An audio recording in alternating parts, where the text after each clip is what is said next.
अब हम पढ़ रहे हैं स्पीसीज़। भाई देखो, स्पीसीज़ मतलब जब एक जैसे, एक तरह के आपस में रिप्रोड्यूस करने वाले ऑर्गेनिज्म की एक पॉपुलेशन हो तो उस पॉपुलेशन को क्या कहते हैं? स्पीसीज़ कहते हैं। ध्यान रखना, एक जैसे, कैरेक्टर्स एक जैसे होने चाहिए उनके अंदर, ठीक है, और वो आपस में रिप्रोड्यूस कर सके। ये वर्ड बहुत इंपॉर्टेंट है, रिप्रोडक्शन, ठीक है, क्योंकि आगे कुछ बच्चे सवाल पूछते हैं कि हम लोग ह्यूमन बींग्स तो एक जैसे नहीं दिखाई देते, कोई छोटा है, कोई काला है, कोई गोरा है, कोई लंबा है, फिर हम क्यों एक स्पीसीज़ हैं?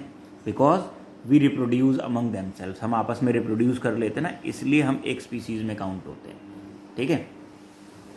तो ऐसे ऑर्गेनिज्म जो दिखने में एक जैसे हों, ठीक है, कैरेक्टर्स एक जैसे हों और वो आपस में रिप्रोड्यूस भी कर सकें, तो उनकी एक पॉपुलेशन को हम क्या कहेंगे? स्पीसीज़ कहेंगे। A species is a population of living organism consisting of similar individuals which can breed together. Word important है ये, breed together and produce fertile offspring. Fertile offspring मतलब ऐसे offspring पैदा हो सके जो आगे भी reproduce कर सके, ठीक है, तो उसे हम क्या कहेंगे? स्पीसीज़ कहेंगे। अब ये स्पीसीज़ किसकी? पेड़ पौधों की भी हो सकती है, ठीक है, यानी कि प्लांट्स की भी हो सकती है, एनिमल्स की भी हो सकती है। देखो जैसे बीट है, गेहूँ है, बहुत तरह का गेहूँ आता है, तो लेकिन सारे के सारे गेहूँ जो है तो गेहूँ एक स्पीसीज़ हो गई। पैडी मतलब राइस, ये भी सारी की सारी एक ही स्पीसीज़ हो गई। मैंगो, भाई आम के कितने सारे वेरिएंट आते हैं नहीं, ठीक, तो वो सारे वो सब क्या है? मैंगो एक स्पीसीज़ हो गई। टाइगर्स, ठीक है, भाई बंगाल टाइगर, ठीक है, अफ्रीकन टाइगर है तो भाई टाइगर ही, ठीक है, थाईलैंड वाला टाइगर, ठीक है तो है ही, ठीक है। हमारे यहाँ तो इतने पिक्चरों में भी मिल जाते हैं टाइगर, नहीं बॉलीवुड टाइगर, और साउथ में तो भाई साहब टाइगर बड़े खतरनाक होते हैं। साउथ के अगर पिक्चरों के देख लो टाइगर, नहीं, डॉग, कैट, ये सारे के सारे क्या हो गए? स्पीसीज़ हो गए, ठीक है। तो स्पीसीज़ वर्ड क्लियर। अब हम देखते हैं question, why the human beings who look so different from each other in terms of size, colour and looks are said to belong to the same species. भाई ह्यूमन बींग्स अलग अलग तरह के दिखने वाले, अलग अलग भाषा बोलने वाले, ठीक है, अलग अलग तरह के नखरे दिखाने वाले लोग, लेकिन फिर भी एक स्पीसीज में आते हैं। क्यों आते हैं? Because they interbreed among themself. They can interbreed to produce fertile offspring, breed करके फर्टाइल ऑफस्प्रिंग प्रोड्यूस कर सकते हैं। That's why they are considered as a same species.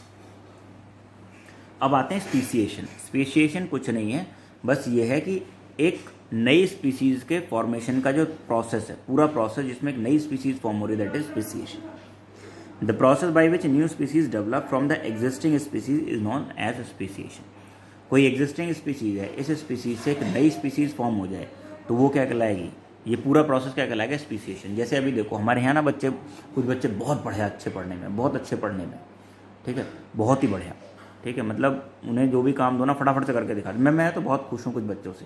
10th class में बहुत अच्छे बच्चे हैं कुछ बच्चे, लेकिन कुछ बच्चे भाई ऐसे जिनको बिल्कुल भगवान ने भेजा तो भेजा, लेकिन भेजे में भेजा नहीं भेजा, मतलब दिमाग एकदम खाली।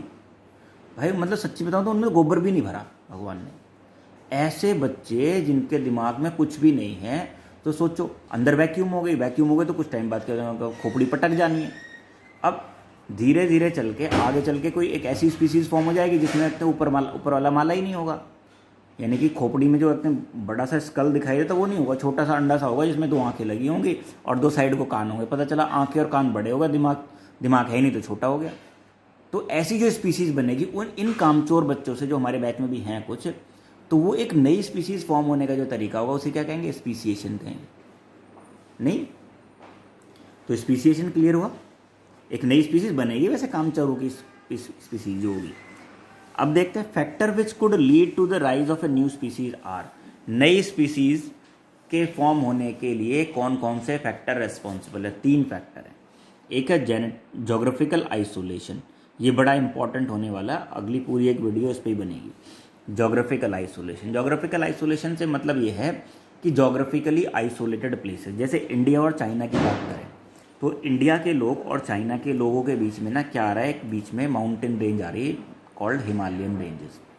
उस हिमालयन रेंजेस की वजह से कि इंडिया के लोग वहाँ नहीं जा सकते, वहाँ के लोग यहाँ नहीं आ सकते, तो आपस में ब्रीड नहीं कर सकते, ठीक है। अब तो खैर ग्लोबलाइजेशन है, पता चला इतने भाई किसी हमारे यहाँ के किसी निकम में बच्चे ने जाके चाइना में शादी कर ली, ठीक है, तो हो सकता है ऐसा, ठीक है, क्यों नहीं हो सकता। अभी निकम्मे तो चली जाते ना, पैदल पैदल ही निकल ली, भाई कुछ काम तो है नहीं, चलो हिमालय फांद जाओ, ठीक है, तो जाके शादी कर ली वहाँ पे, तो जोग्राफिकल आइसोलेशन वाली कंडीशन खत्म हो जाएगी। ग्लोबलाइजेशन है इसलिए अभी खत्म हो सकता है, लेकिन अगर जोग्राफिकल आइसोलेशन है, जैसे माउंटेन रीजन है इंडिया और चाइना में, तुमने देखा होगा कैरेक्टर्स में बहुत डिफरेंट होता है। इंडियंस और चाइनीज़ को आप इजीली आइडेंटिफाई कर सकते हो, इंडियंस है चाइनीज़ है।